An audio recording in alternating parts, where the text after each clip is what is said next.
첫 부동산 대책이 나와서 많이들 다룹니다. 네. 그래서 이제 핀셋 규제라고, 핀셋 규제라고 하는데 왜 핀셋 규제라고 하는 거죠? 뭐 꼬집었다는 얘기죠. 사실은.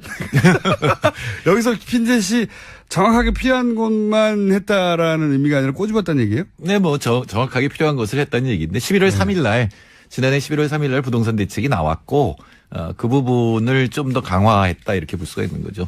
사실은 부동산이 막 흔들렸거든요. 한 달에 1억이 올라간 데가 있었어요.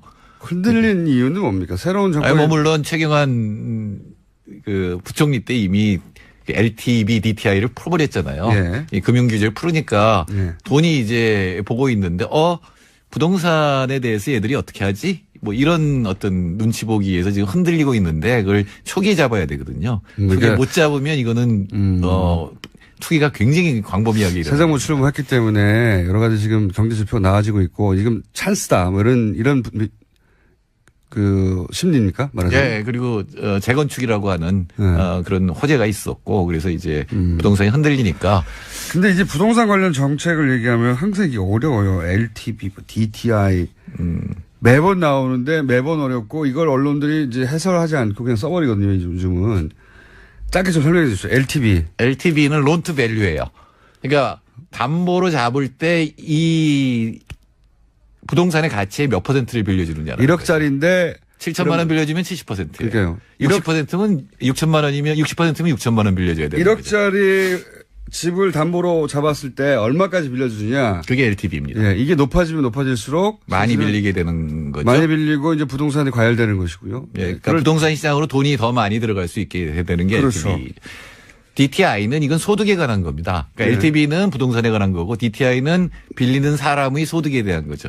돈 얼마를 벌면 얼마까지 빌려준다. 예. 제가 만약에 1억을 1년에 벌려줘 그랬으면 좋겠지만. 연봉 1억이다. 예, 그러면은 이제 6천만 원, 60%면 6천만 원을 빌려주는 거죠. 그냥 곱하면 되는 겁니다. 둘 다 이제 자기가 가지고 있는 동산이나 부동산의 기준을 어디로 잡아서 돈을 빌려주냐 이런 얘기죠. 예. 하나는 스톡이고 하나는 플로우인데 내가 버는 돈이 얼마까지 또는 내가 가지고 있는 집이 얼마까지.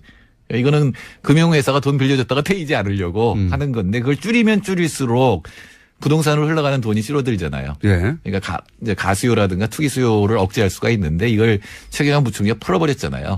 그렇죠. 원래 65시였는데 70, 60으로 풀어서 그때 부동산 경기를 일으킨 게 가계부채가 왕창 늘어난 그런 그렇죠. 증거가 빚내서 집 사라 정책이죠. 빚내서 전세금 올려줘라라는 거고 부자들한테는 있는 돈 가지고 집 사라. 그래서 그거 가지고 임대업 해라. 이게 이제 사실은 박근혜 정부의 유일한 경제 정책이었다고 볼 수가 있는 거죠.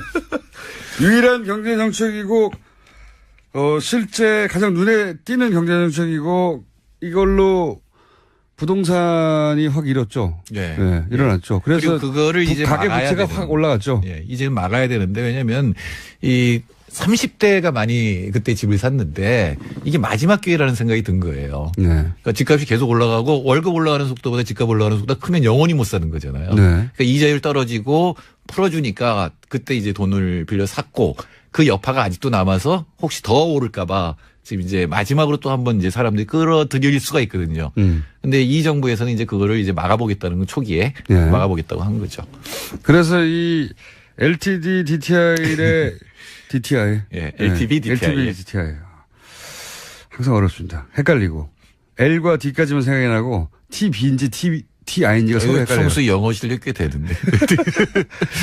이거를 이제 내렸다는 거죠. 강화했다는 거죠. 그렇죠. 네, 강화해서 돈 빌리기가 더 어려워졌다는 것이고. 네, 10%포인트 정도씩 내렸습니다. 근데 왜 핀셋이라고 하는 거죠? 어디를 특정해서 지금 규제를 하는 겁니까? 그러니까 규제를 하려면 그러니까 투기 과열지구로 지정할 수 있어요. 그럼 14개 규제가 한꺼번에 들어가요. 근데 거기까지는 안 하고 기존 지정돼 있는 데다가 3군데를 늘렸습니다. 광명하고 부산에 2군데. 부산 기장, 부산 진. 지구를 3개를 늘렸고. 네네. 네. 그다음에 이제 조금씩 늘렸는데 투기를 한다고 생각하면 이렇게 되는 거죠. 일단 자격이 있어야 되잖아요. 뭐 청약을 하든 뭐 자격이 있어야 되고 두 번째는 돈을 빌려야 되고 세 번째는 팔아야 되잖아요.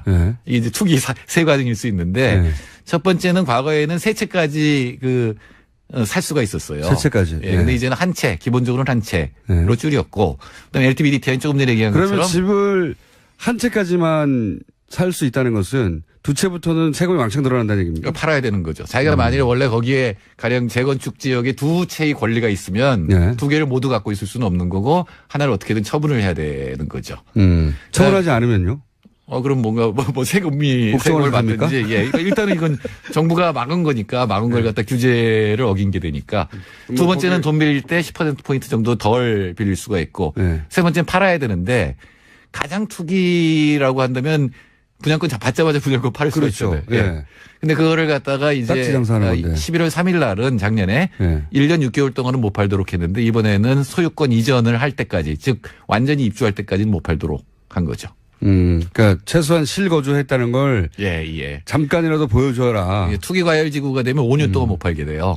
예, 그럼 투기 자금이 5년 동안 묶여버리는 거잖아요. 투기가 안 되는 거죠. 그렇죠. 그러면 정말 살아야 되는 겁니다. 그러니까 지금은 정부가 이 카드를 갖고 있는 거예요. 더 올라가면 투기 과열지구로 지정하겠다라고 하는 의지를 보여주고 정부가 막을 거니까 더 이상 투기하지 마라라고 신호를 보낸 시장에 거죠. 시그널을 주는 정도군요, 지금은. 네, 그래서 이제 핀셋이라고 그러고 그러니까 비판하는 쪽에서는 이 정도 갖고 막을 수 있겠냐.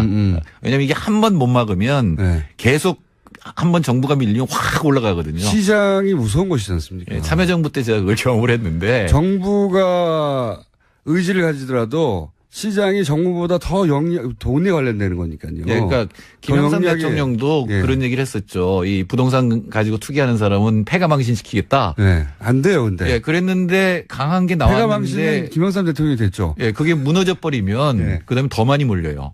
얘네 무너진다. 그리고 노무현 대통령도 마찬가지였는데 부동산 원가 공개 문제에서 후퇴해버렸거든요. 그러니까 그다음에 확 돈이 주택시장으로 몰리고 이건 집값이 올라간다고 사람들이 판단하는 순간 실제로 돈이 몰려가고 그럼 집값이 진짜 올라가요.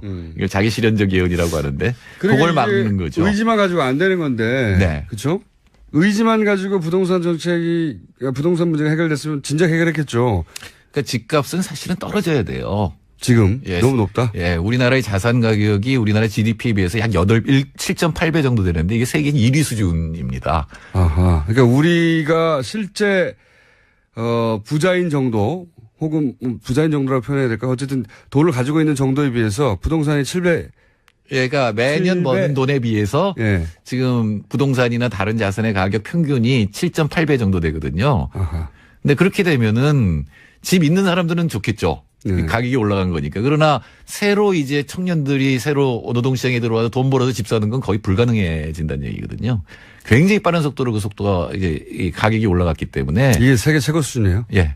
그러니까 우리나라에서 직장에서 봉급자 생활하거나 뭐 다른 사업을 하거나 해서 집을 살 확률이 가장 낮은 나라네요, 우리가. 그렇게 볼 수 있죠. 왜냐하면 중위소득이라고 우리나라 사람들의 월급을 1위부터 5천만위까지 쫙 놨을 때 가운데 2,500만 등이 한 1,600만 원 벌거든요. 1,600만 원 벌어서 집 먹기도 바쁜데 그 돈 가지고 돈 모아서 어떻게 집을 사겠어요? 가운데 있는 사람이. 집값이 지금 굉장히 높은 거죠. 근데 집값이 왜 이게 부동산 정책이 어렵냐면 집값이 폭락을 하면 금융위기가 와요. 폭락을 하면은 돈 빌린 사람들이 못 갚잖아요. 그렇죠. 그렇게 되면 금융위기가 오기 때문에 함부로 할 수 없고. 서서히 떨어지도록 하는 것이 가장 좋은 방식인데. 집값은 떨어져야 한다. 집값이 안 떨어지면 우리 후세대들은 지금도 절망적인데 정말 이제 희망이 없어지는 거죠. 집을 가진 사람들은 자기가 집을 샀으면 이게 최소한 떨어지지 말라고 바라기 마련 아닙니까? 네. 뭐 물론 그렇겠지만 반이에요, 그 사람들이. 나머지 반은 집 없거든요. 근데 또 이런 면도 있습니다. 집값이 오르면 뭐 하냐는 거죠. 자기가 그 집을 팔고 다른 집을 살려고 하면 그 돈을 그만큼 돈이 드니까. 하나 있는 사람은. 집이 하나 있는 사람은 똑같아요. 부자도 아니에요. 집값 올라봐야. 그런데 집을 많이 가진 사람들이 많거든요. 그러니까 우리나라의 가구 수하고 집 수를 비교해 보면 거의 비슷해요. 모든 사람에게 집을 돌아갈 수 있는데. 집을 한 채씩만 갖고 있으면. 근데 우리나라에서 집 가진 사람 반이거든요. 나머지 사람들이 굉장히 많이 갖고 있다는 얘기죠. 광주에 어떤 분은 1,000채가 넘어요. 그러니까 처음으로 참여정부 때 그 부동산 정보를 통계를 냈는데 1위가 광주에 있었고 지금도 1위입니다. 제가 요새 보도 보니까 2위가 아마 이건희 씨였던 것 같아요. 부동산이 투자의 대상이 되는 건 맞고 인정하지 않을 수 없는 부분이 있는데 부동산으로 가장 큰 돈을 벌 수 있다는 생각을 못하게 만들어야 되잖아요. 그렇죠. 그거는 부동산 값이 떨어져야 되는 거죠. 자, 오르지 않는다고 생각해야지. 부동산 값은 영원히 오른다고 생각하면 당연히 이 돈을 그렇죠. 모아서 부동산 쪽으로 가는데. 그건 도덕으로도 막을 수 없고 법으로도 막을 수가 없어요. 실제. 거기에 돈을 번다고 하면. 네, 부동산에 관해서는 좀 생각을 해보고 사회적 합의가 일어나야 되는데 땅이라고 하는 거는 제약돼 있잖아요. 네. 누가 많이 가지면 누군가는 못 가져요. 네. 완전히 제로섬 게임이거든요. 근데 그게 과연 도덕적으로 한 사람이 많은 땅을 가지고 다른 사람한테 임대료를 받는 것이 많이 가지면 가질수록 임대료를 더 올릴 수 있죠. 자기가 다 가졌으니까. 네. 근데 그게 과연 도덕적으로 용납이 될 수 있는 일이냐라고 하는 생각을 해봐야 됩니다. 부동산에 관해서는 방금 말씀하신 그런 식의 인식, 그러니까 토지 공유제까지 안 가더라도 부동산에 관한 도덕이나 철학이 제가 보기에는 초등학교 때부터 배워줘야 된다. 교육해야 그렇죠. 된다. 네, 그렇죠. 그래서 스스로 자제하거나 사회적인 합의가 이루어지지 않으면 이건 뭐 영원한 게임이거든요. 네, 이거는 끝이 안 나는 게임이고 무조건 돈 많은 사람들이 이기는 게임이에요. 왜냐면 이게 떨어지지를 않는다면 정말로. 그렇죠. 그럼 지금 돈 많은 사람들이 계속 부동산을 사들이고 왜냐면 이 사람들은 담보가 많으니까 더 많이 빌릴 수 있고 더 많이 사놓으면 제의식이 없어요. 그리고 예, 그래서 아이들의 희망직업 1위가 임대업이라는 거 아니에요. 그 정말로 그 심각한 겁니다. 예를 들어서 북유럽에서 부동산에 대해서 자기가 가진 부동산에 대해서 자기가 가진 부에 대해서 드러내는 걸 굉장히 촌스럽게 여기고 몰상식하게 여기는 문화가 있어요. 어릴 때부터 그렇게 배워서 그런 거거든요. 거기도 부자는 있죠. 근데 그 부자가 자기를 드러내놓고 나는 이렇게 돈을 이걸로 많이 벌었어 하는 게 보여지면 사회적으로 야, 그건 너무 촌스럽지 않냐? 네, 거기도 네. 사람이 사니까 툭이 있어요. 툭이 있죠, 물론. 네, 그런데 내가 그렇게 해서 돈 벌었어는 말 못하는 거죠. 예. 네. 그것이 하나의 기법 중에 하나로만 전문가들 사이에 있을 뿐 일반인들 모두가 우린 전 국민이거든요. 전 국민이 부동산을 통해서 부를 축적하는 게 가장 빠른 방법이라고 생각하는 게 오랜 세월 지속돼 왔잖아요. 네. 근데 만일에 내가 열심히 일해서 집을 살 수 있다면 투기 쪽으로 가지는 않잖아요. 그러니까 가령 이제 공공주택이라는 게 많아서 내가 열심히 일하면 살 수 있다 그러면 근데 그게 없으니까 일반 사람들도 이게 마지막 기회다 그러니까 무리를 해서라도 돈을 빌려서 집을 사야 된다고 생각하니까 이제 투기가 되는 거죠. 이거는 소위 업계는 그렇게 해야 돈을 버니까 업계 논리와 이익이 그대로 정책으로 이어지는. 거기다 언론을 보시면 네. 언론의 광고가 이 부동산 쪽의 광고가 꼭 제일 많아요. 재벌 광고 아니면은. 그러니까 언론들도 거기 이제 부추기는 역할을 하게 되거든요. 네. 돈이 이제 보고 있는데 부동산에 대해서 얘들이 어떻게 하지? 뭐 이런 어떤 눈치 보기에서 지금 흔들리고 있는데 그걸 초기에 잡아야 되거든요. 그게 못 잡으면 이거는 투기가 굉장히 광범위하게 세정부 출범했기 때문에 여러 가지 지금 경제 지표가 나아지고 있고 지금 찬스다 뭐 이런 심리입니까? 말하자면. 예, 그리고 재건축이라고 하는 그런 호재가 있었고 그래서 이제 부동산이 흔들리니까. 근데 이제 부동산 관련 정책을 얘기하면 항상 이게 어려워요. LTV, DTI 매번 나오는데 매번 어렵고 이걸 언론들이 이제 해설하지 않고 그냥 써버리거든요. 요즘은. 짧게 좀 설명해 주십시오. LTV는 론 투 밸류. 돈 가지고 집 사라.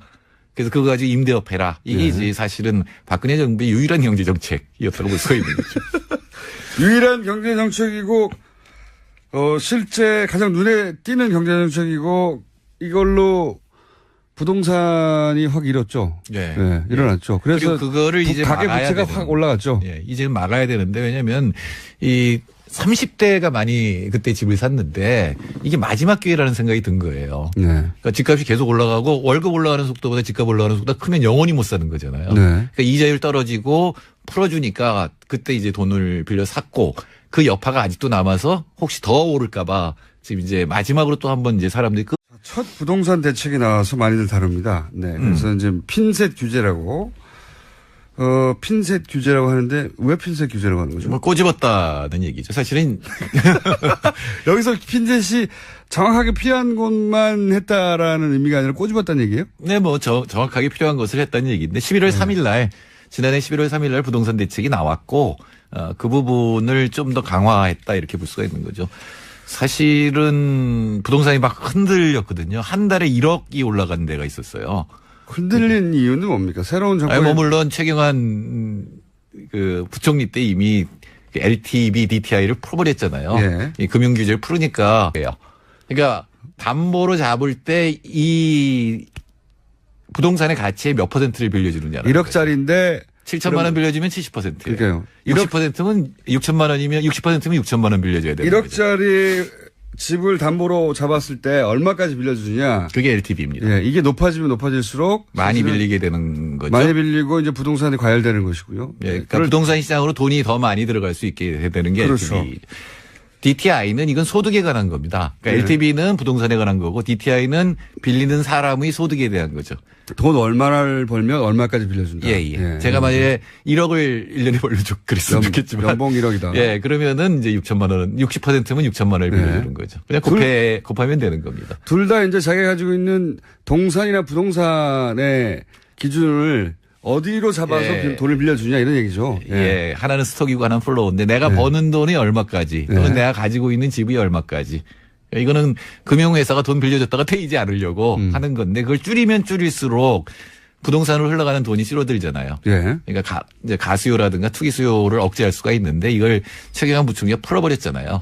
그렇죠. 원래 65시였는데 70, 60으로 풀어서 그때 부동산 경기를 일으킨 게 가계부채가 왕창 늘어난 그런 그렇죠. 증거가 빚내서 집 사라 정책이죠. 빚내서 전세금 올려줘라라는 거고 부자들한테는 있는